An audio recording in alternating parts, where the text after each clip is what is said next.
Hey there, guys. Long time no talk.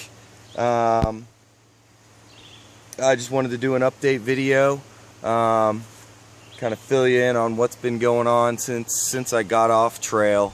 Right now, I'm actually down in Virginia. I'm about 20 miles trail north of Pearisburg, Virginia. I guess I should start from where I last updated, which was when I got off at Amicalola, or when I made it down to Amicalola. So I got off from there and I shot down to Florida and had the opportunity to walk at graduation and see a lot of my friends and family, which was really cool. I know my parents were glad that I did that, and I was glad I did it too, because when I initially got on trail, I said I was just gonna, I told everybody instead of walking at graduation, I was just gonna walk 2,000 miles on the AT. So it was a change of plans, but it went well. Yeah, I was able to go back to my hometown and see some people, and actually had a little impromptu reunion over at one of my good friends, house. Thanks, Charlie and Candace Sieg. That was cool that we got to have everybody come over. I think James Moses, Durham Lane, Brittany Reynolds came over and hung out for a little bit. Got to see Charlie's kids, which is always fun. And then yeah, I went out and graduated. Got to spend some time out in Orlando, where I lived for 5 years.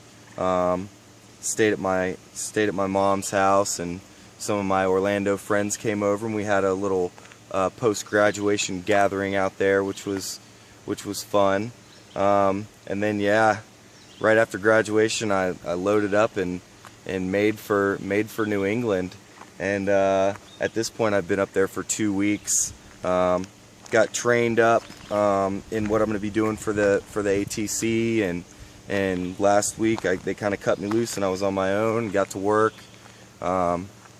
Doing some different things, inventorying exotic invasive plants up in the region, and some rare plant monitoring and natural heritage work, and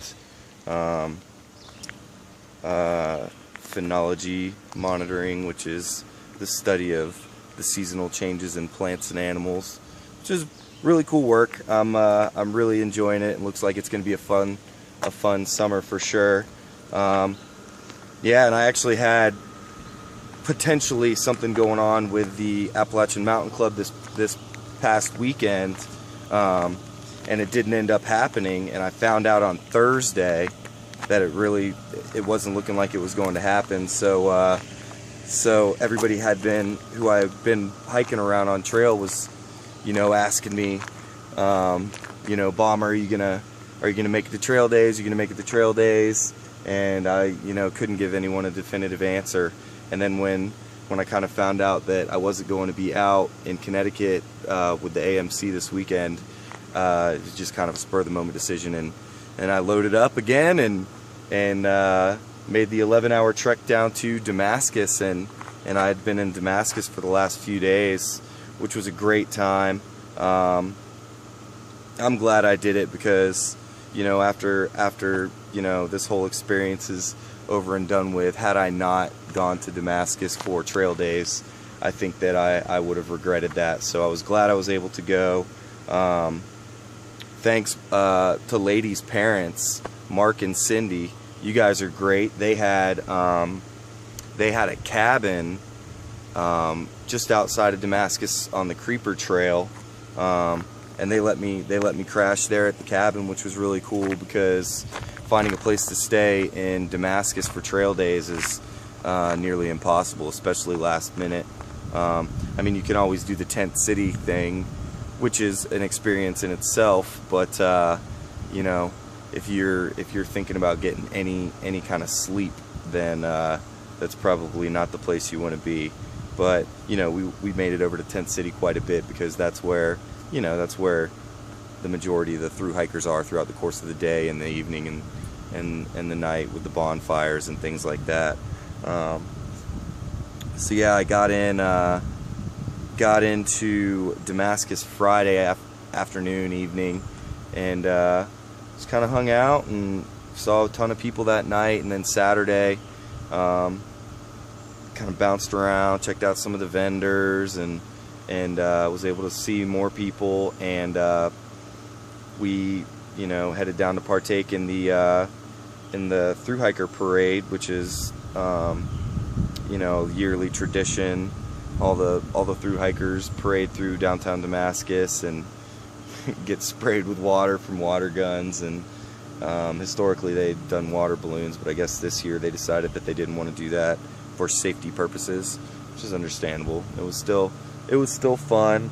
I guess I should speak to an unfortunate event that happened shortly after the parade started. Maybe 20 minutes, 15 minutes, maybe not even. We were up near the front of the parade, and we started hearing some sirens, and emergency personnel and police officers were rushing through, clearing the road to get to the back of the parade. And up front, we really didn't know what was happening. We just thought maybe it was for some sort of security.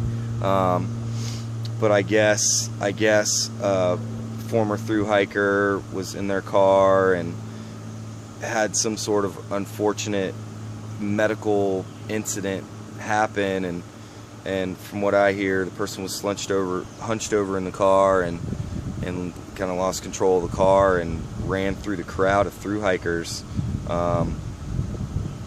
Yeah, it was a really bad. It may not have been just thru hikers, because there were past thru hikers in the crowd as well. So I don't really know. I never really heard any instances of anybody that I was hiking around who was affected by this. People told me that they were near there and that they were okay. But from what I hear, maybe 19 people had to go to the hospital. I know 3 people had to get airlifted out. And it really, shortly after it happened, maybe 10-15 minutes, the city officials, they just decided that the parade was over and it wasn't going to be able to continue, which is completely understandable. All the hikers and everybody that was there to see the parade completely understood. The community came together really well and made sure that emergency personnel were able to get in and do their jobs to really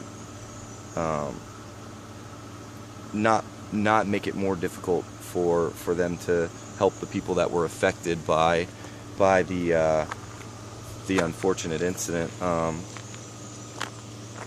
So yeah, that it was kind of a somber day for the rest of Saturday, and we actually went back to the cabin a little bit and just kind of let things take care of themselves there in Damascus.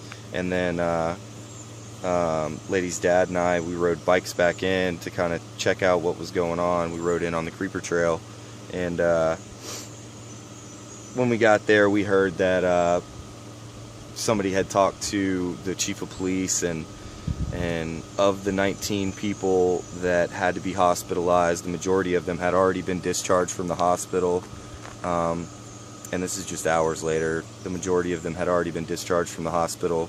A few were still there, but everybody was in stable condition. Nobody was really in bad shape, which was a great thing to hear. Because that situation could have been a lot worse. So I guess that's all I'll say about that. And I just will speak to the great way that the community and the hikers and the people that were in town for the event really came together and kept their composure when it happened, and really handled a bad situation as good as they possibly could. So yeah, once that announcement got made that everybody was going to be okay, everybody kind of loosened up a little bit and went back to trying to enjoy the event the best they could.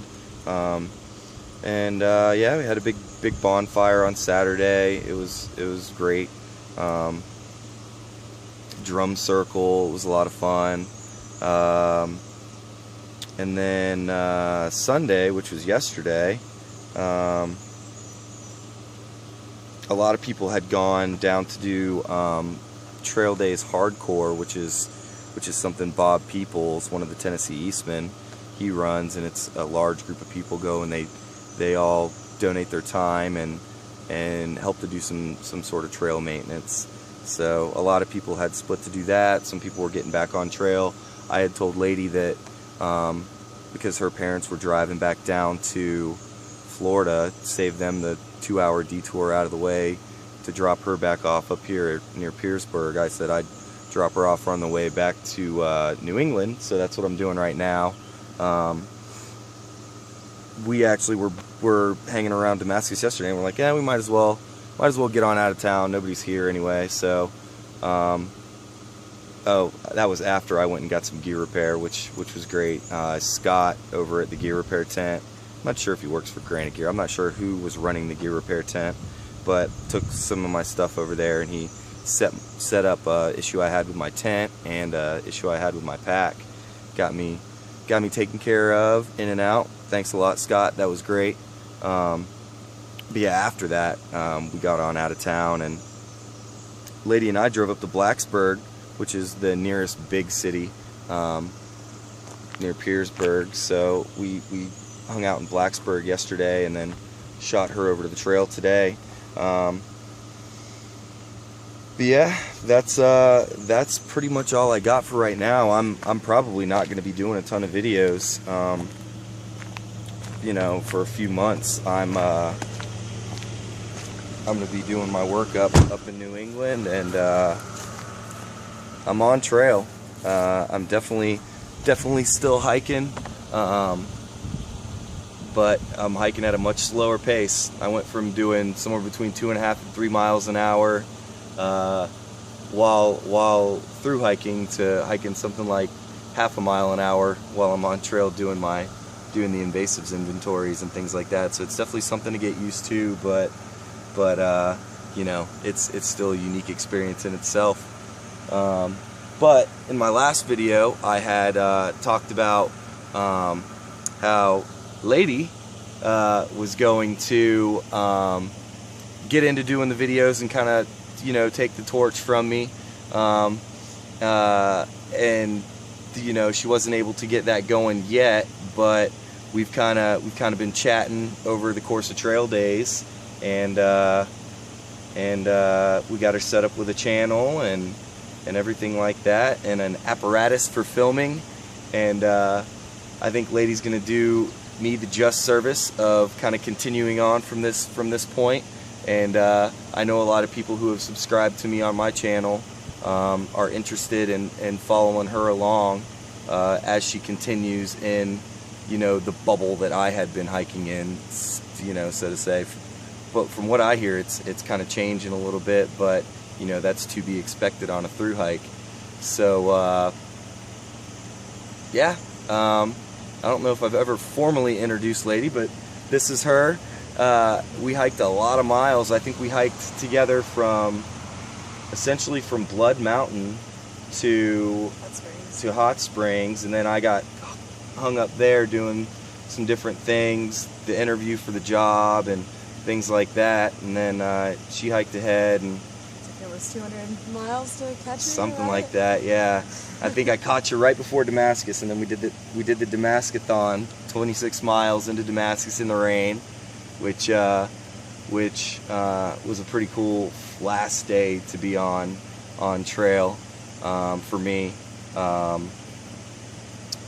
But yeah, we hiked a ton, and she's a great hiking partner. Thanks for hiking with me for that long. You know, obviously we've got a friendship that's gonna last, and I look forward to following you as you keep going. And yeah, that's about all I got right now. I'll probably just say bye to you guys, and kind of do the passing of the stick pick right now. So I'll hand you over to Lady. Let her kind of introduce herself and and talk to you guys. I'm Lady, and like Bomber said, we hiked together pretty much to Hot Springs and then met up again for the Damascus-thon. I have a trail journal, but it's kind of a pain to update, and I've been watching Bomber do these videos, and it goes pretty well. It looks easy and fun, and like a nice way for people to follow where you're at on the trail. So decided I'm gonna do it. A little late in the game. I'm at mile 652, but it's never too late to start, right? So we did trail days. I'm getting back on the trail today. I think it's Monday. I don't really know what the date is. And I'm hiking 10 miles to a shelter. Coming up, I've got some cool things. I think Dragon's Tooth, which is like a cool monolithic rock, and then McAfee Knob, which is one of the most scenic photograph spots on the AT, are all coming up within the next 80 miles. So I'm going to try to do some videos there, and I should be in a town in about 5 days and able to upload some. And Bomber will put a link to my YouTube page when I figure that out, I guess in the description of this video. So go there. I guess you're already here watching it. Click that and you can follow me. I guess I probably ought to hit the trail. It looks like rain, so talk to you later.